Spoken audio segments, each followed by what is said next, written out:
L'Iran riposte contre les États-Unis d'Amérique quand il savait, mais il n'est pas encore tout à fait clair de quelle manière. Le corps des gardiens de la révolution islamique d'Iran a déclaré que sa réponse aux frappes américaines contre les sites nucléaires iraniens provoquerait de profonds regrets dans tout l'Occident. Et maintenant, de nombreux experts et hommes politiques évaluent donc comment exactement l'Iran pourrait répondre aux États-Unis.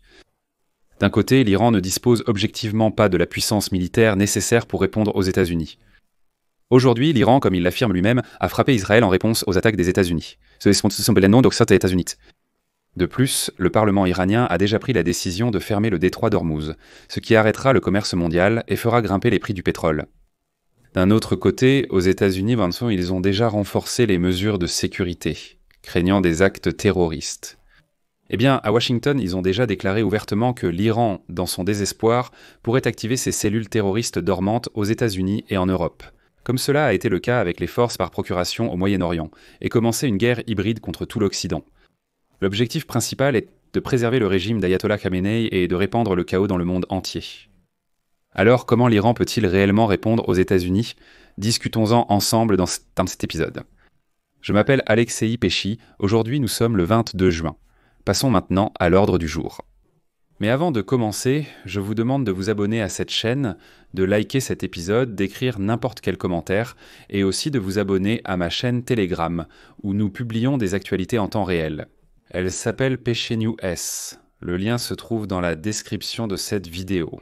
Alors, le corps des gardiens de la révolution islamique a averti aujourd'hui les États-Unis que l'Iran prépare une riposte. Je vais maintenant citer littéralement la déclaration du corps des gardiens de la révolution islamique. L'acte d'agression d'aujourd'hui de la part du régime terroriste américain a donné à la République islamique d'Iran le droit légitime d'agir en légitime défense, y compris en utilisant des options qui dépassent les calculs délirants de la coalition des agresseurs. Le corps des gardiens de la révolution islamique comprend bien les réalités de cette guerre hybride à grande échelle et ne sera jamais effrayé par le vacarme de Donald Trump ou des bandes criminelles qui gouvernent à Washington et à Tel Aviv. Les envahisseurs doivent s'attendre à des réponses qui susciteront de profonds regrets. Ici, bien sûr, on a tout de suite envie de corriger un peu le corps des gardiens de la révolution islamique. Quels envahisseurs ? Est-ce que quelqu'un vous envahit ? À mon avis, non. Et ici, je vais tout de suite faire une remarque très importante pour garder un fil narratif clair. Le corps des gardiens de la révolution islamique est une structure militaire influente, parallèle à l'armée régulière iranienne. Il a préparé, armé et financé un réseau de forces supplétives iraniennes qui s'étend à travers le Moyen-Orient. Le corps des gardiens de la révolution islamique, c'est en fait un pouvoir parallèle en Iran. C'est-à-dire qu'il y a un gouvernement de façade, un parlement, une armée, et ainsi de suite, et ainsi de suite, et ainsi de suite. Mais tout le pouvoir réel est entre les mains du corps des gardiens de la révolution islamique, qui obéit exclusivement à l'ayatollah Ali Khamenei. C'est précisément par l'intermédiaire du corps des gardiens de la révolution islamique que l'Iran a répandu le terrorisme au Moyen-Orient. Le Hamas, le Hezbollah, les Houthis du Yémen, les insurgés irakiens, les insurgés syriens, tout cela ce sont des projets du corps des gardiens de la révolution islamique. Et dans ce contexte, les autorités fédérales et les dirigeants de plusieurs grandes villes et États des États-Unis renforcent déjà les mesures de sécurité et la surveillance des menaces potentielles après les frappes américaines sur des sites nucléaires iraniens clés. Je vais vous citer quelques déclarations. Par exemple, le directeur adjoint du FBI, Dan Bangina, déclare ce qui suit. « Nos ressources sont pleinement mobilisées. Nous restons vigilants.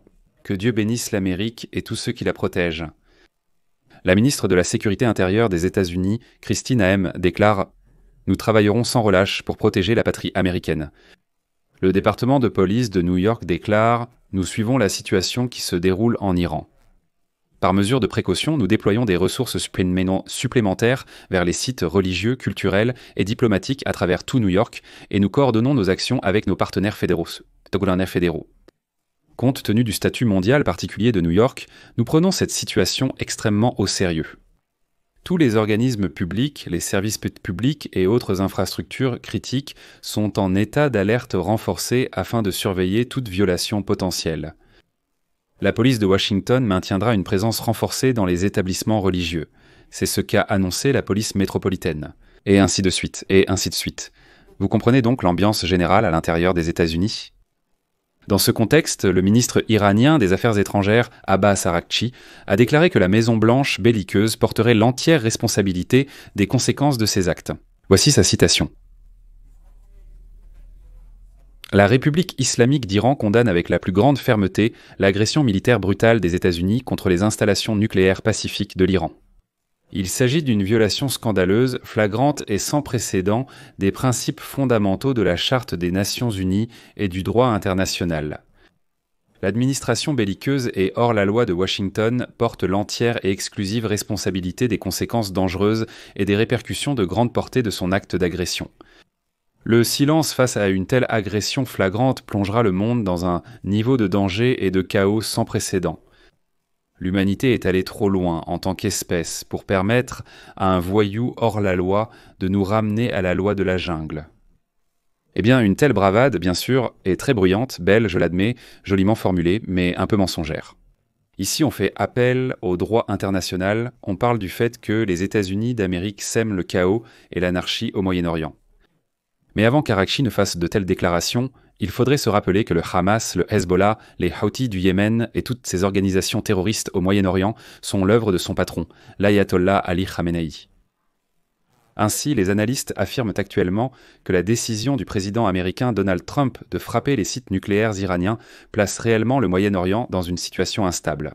Puisque désormais toute l'attention est tournée vers la prochaine étape de Téhéran, les analystes disent qu'au son que dans une région déjà au bord du gouffre, les frappes aériennes de Trump offrent plusieurs options à l'Iran. Et toutes comportent des risques inhérents pour l'Iran et la survie future des dirigeants de ce pays. Alors, comment l'Iran pourrait-il répondre ? Eh bien, la première option pour l'Iran, c'est la diplomatie. Tout d'abord, l'Iran peut revenir à la table des négociations dès maintenant. C'est une énorme incitation à mettre fin à la guerre et, ce qui est intéressant, à sauver le régime iranien.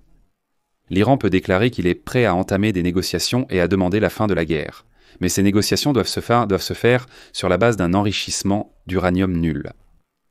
D'un autre côté, l'Iran peut, au contraire, se retirer de manière démonstrative du traité de non-prolifération nucléaire de l'Organisation des Nations Unies, selon lequel il s'est engagé à ne pas développer de bombes nucléaires. Cependant, l'Iran n'aura pas la possibilité de créer cette bombe pendant au moins 1 à 2 ans après les frappes sur les sites nucléaires. Et c'est là que nous nous souvenons du corps des gardiens de la révolution islamique. Les partisans conservateurs de la ligne dure en Iran accepteront-ils une réponse purement diplomatique à une attaque des forces américaines sur le territoire américain ? La question reste ouverte et, très probablement, rhétorique. Cette aile belliqueuse qui vit de la guerre, qui vit d'actes terroristes dans toute la région, ne l'acceptera pas. Simplement, on nous a frappés et nous allons négocier et nous asseoir à la table des négociations. L'autre option, ce sont les frappes de représailles de l'Iran, ce qui pourrait entraîner les États-Unis et tout le Moyen-Orient dans un conflit complexe et prolongé. L'Iran a déjà déclaré à plusieurs reprises que si les États-Unis rejoignent cette guerre et attaquent ses installations nucléaires, il ripostera contre les forces américaines dans la région, contre les intérêts américains, et, objectivement parlant, ces intérêts sont nombreux. L'Iran pourrait également recourir à des méthodes hybrides. Par exemple, il pourrait décider de fermer le détroit d'Ormuz. C'est une route clé pour le transport du pétrole, ce qui lui donnerait la possibilité d'influencer tout le trafic commercial dans le golfe Persique. Cela entraînera automatiquement une hausse des prix de l'énergie, ce qui affectera toute l'économie mondiale.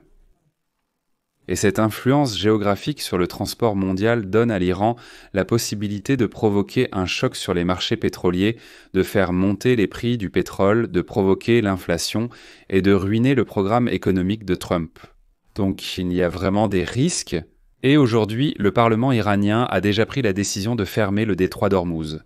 Mais je précise tout de suite, cette décision doit encore être approuvée par Khamenei, qui garde le silence ces derniers jours et ne se montre pas en public. Et très probablement, ils vont utiliser cela comme un moyen d'intimidation. Parce que, en effet, la fermeture du détroit d'Ormuz frappe immédiatement toutes les parties du golfe Persique. Et ici, on peut mettre une croix sur la réconciliation entre l'Arabie Saoudite et l'Iran de l'année dernière. Eh bien, l'Arabie Saoudite ne restera pas silencieuse. Mais il y a ici un autre point intéressant. Les États-Unis ont déjà réagi à une telle démarche de l'Iran. Et aujourd'hui, le secrétaire d'État américain Marco Rubio a déclaré que si l'Iran fermait le détroit d'Ormuz, c'est-à-dire la principale route de transport du pétrole, le premier à devoir se fâcher à ce sujet sera le gouvernement chinois. Parce que la majeure partie du pétrole destiné à la Chine, c'est-à-dire celui que la Chine reçoit, passe par le détroit d'Ormuz. Ensuite, une citation de Marc Rubio. Ils devraient être les premiers à dire que, s'ils minent le détroit d'Ormuz, les Chinois paieront un prix énorme, et toutes les autres nations du monde paieront aussi un prix énorme. Nous paierons aussi. Cela aura un certain impact sur nous, mais cela aura un impact bien plus important sur le reste du monde. Si les Iraniens le font, ce sera un suicide économique pour l'Iran. Les États-Unis conservent la capacité de gérer cela, mais cette mesure causera beaucoup plus de tort aux économies des autres pays qu'à la nôtre. Une telle mesure entraînera une escalade massive qui exigera une réponse non seulement de notre part, mais aussi de la part d'autres pays, comme la Chine.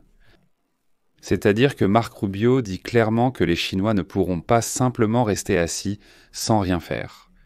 Si l'Iran fait un tel pas, alors non seulement les pays du Golfe Persique, non seulement l'Occident, mais aussi la Chine, devront intervenir et influencer l'Iran d'une manière ou d'une autre. Mais est-ce que l'Iran en a besoin dans la situation actuelle ? Probablement pas. Il y a aussi une troisième option. L'Iran peut recourir à des mesures asymétriques telles que le terrorisme ou des cyberattaques en guise de riposte contre les États-Unis d'Amérique, puisque les attaques israéliennes ont réduit le potentiel militaire de l'Iran. Pourquoi donc ? En fait, l'Iran peut bien sûr tirer des missiles, lancer des drones et ainsi de suite. Mais le fait était qu'Israël a déjà mené une série de frappes précisément sur les sites où est produit le nouveau propergol solide pour ces missiles. C'est pourquoi le corps des gardiens de la révolution islamique ne peut compter que sur les stocks existants de missiles. Ainsi, chaque missile tiré par l'Iran est un atout qu'ils ne peuvent pas remplacer très rapidement. C'est pourquoi l'Iran cherchera des moyens contre lesquels les États-Unis ne pourront pas simplement, vous savez, mettre en place une défense traditionnelle. Et cela concerne précisément le terrorisme et les cyberattaques. Mais il existe aussi une autre menace. Ce sont les cellules dormantes des groupes iraniens en Europe et aux États-Unis. Les services mondiaux de renseignement et les forces de l'ordre américains procèdent précédemment déjà à une nouvelle vérification des complices non connus ou présumés du groupe paramilitaire Corp Hezbollah, soutenu par l'Iran à l'intérieur des États-Unis. À ce sujet, l'ancien secrétaire d'État américain Mike Pompeo a déclaré qu'il existe de réelles inquiétudes quant au fait que l'Iran pourrait activer des cellules dormantes aux États-Unis et en Europe pour se venger des frappes américaines contre ses installations nucléaires. Pompeo, d'ailleurs un faucon concernant l'Iran, qui a occupé le poste de principal diplomate américain et de directeur de la CIA pendant le premier mandat du président Trump, a déclaré qu'à son avis, le président Donald Trump avait pris la bonne décision en frappant les sites. Et je vais maintenant citer une phrase clé de Mike Pompeo. L'Iran essaie depuis de très nombreuses années de poursuivre d'anciens hauts fonctionnaires du gouvernement et d'autres Américains ici, dans notre pays. Ils ont en fait tenté des assassinats ici, dans le pays, ainsi qu'en Europe, à Paris et à Bruxelles. Ce sont des risques réels. Nous devons faire tout ce qui est nécessaire pour protéger le peuple américain. En général, sur la base de tout ce qui précède, de nombreux analystes concluent maintenant qu'il n'y aura bien sûr pas de guerre ouverte au sens classique du terme, avec des opérations terrestres, etc. Mais ce sera certainement un conflit prolongé, car l'Iran va très probablement recourir à des méthodes hybrides. Terrorisme, cyberattaque, activation de cellules dormantes, les Houthis du Yémen vont s'activer en mer Rouge et ainsi de suite. C'est là une véritable grande menace, et elle persistera tant que le régime des ayatollahs restera à Téhéran. Si Donald Trump parvient tout de même à l'étouffer, alors la situation pourrait changer. Mais ici, je mets des points de suspension. Donnez votre avis, écrivez vos conclusions dans les commentaires sous cette vidéo, abonnez-vous à la chaîne, cliquez sur la cloche et n'oubliez pas de mettre un like si vous souhaitez soutenir le travail de cette chaîne. Vous pouvez le faire avec n'importe quel don, c'est-à-dire financièrement, via les liens et les coordonnées dans la description de cette vidéo, ou bien via le code à réponse rapide affiché sur vos écrans. C'est tout pour aujourd'hui. Prenez soin de vous. À bientôt à tous.